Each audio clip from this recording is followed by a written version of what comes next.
Have you ever tried to forget someone, but every little detail of them keeps haunting you in the silence of the night? Have you ever thought you moved on only to realize that a simple song, a familiar street, or even the scent of rain brings them crashing back into your mind as if they never left? That's the thing about memories. They don't ask permission. They just come back. And before I let you inside this chapter of my life, hit the subscribe button right now for new story tales daily. And here on Story Orchard, we don't just tell stories. We live them, we feel them, and we help you learn English through emotions you'll never forget. My name is Emily Carter. I'm 22 years old. I live in a small apartment just outside Portland, Oregon. And this is the story I swore I would never tell. But I still remember everything. It started 3 years ago when I was just 19, young, wide-eyed, and convinced that love was the answer to every question my heart ever asked. I had just moved into a new college dorm, nervous about making friends and terrified of the unknown. That's when I met him, Adrian Blake. He wasn't the kind of guy who needed to say much to be noticed. Tall, with sandy blonde hair that fell carelessly over his forehead, sharp green eyes that seemed to read people without a word, and this quiet confidence that made everyone gravitate toward him. At first, we were just neighbors on the same floor. We bumped into each other at the laundry room, passed each other on the way to class, shared awkward smiles in the cafeteria. But then one night, during a fire drill, we ended up sitting on the curb outside the dorm, wrapped in blankets and shivering in the cold. And for the first time we actually talked. It felt like the universe pressed pause.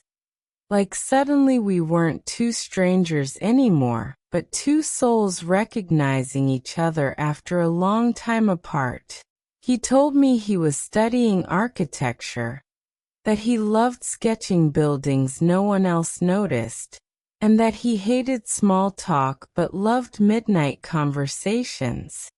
I told him about my dream of becoming a writer, how I carried notebooks full of half-written stories that I never had the courage to finish. That night changed everything. Soon we weren't just neighbors, we were inseparable. He walked me to class, I proofread his sketches, we shared coffee breaks and rainy day walks, and before I knew it, Adrian became the rhythm of my days and the calm in my nights. We had our own little rituals. Every Friday we'd go to the riverside and throw coins into the water, making silly wishes like kids. Every Sunday night we'd stay up till dawn, lying on the dorm rooftop, counting stars and talking about a future we weren't sure we deserved. He called me his lighthouse because he said I always guided him back when he felt lost. And I called him my unfinished story, because I knew he was a chapter one never wanted to end. But life doesn't care about rituals, does it? Sometimes it just barges in and tears pages out of your story before you're ready to say goodbye. It began subtly. He missed a few classes, blamed it on being tired. He skipped our Sunday ritual, saying he had too much work. But his smile wasn't the same, his laugh didn't echo as it used to, and his eyes carried storms I couldn't calm anymore. One evening I found him sitting alone in the dark, sketchbook open but untouched, his hands trembling slightly. When I asked what was wrong, he brushed me off, saying he was fine. But deep down I knew something was breaking inside him. Weeks later the truth came out. Adrian had been diagnosed with a rare heart condition, something he'd been hiding because he didn't want me to treat him differently. My world crashed that day. Suddenly every laugh, every plan, every promise carried an invisible countdown. I tried to be strong.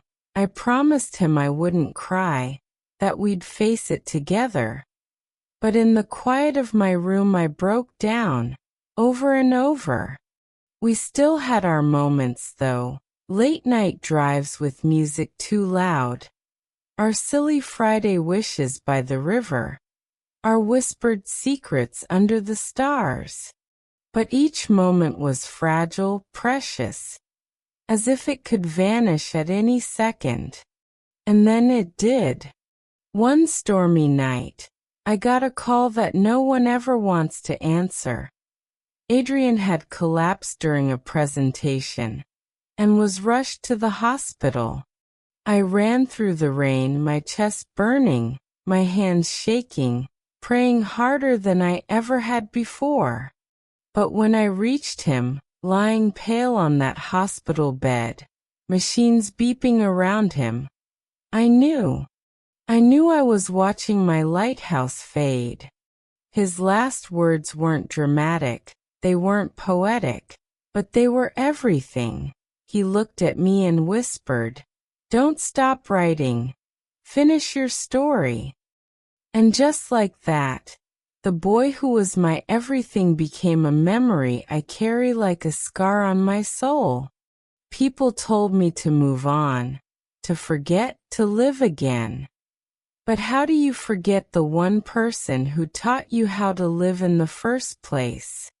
It's been 3 years and I still remember his laugh echoing in the rain, his hand warm in mine, his sketches scattered across my desk, his dreams spilling into my nights.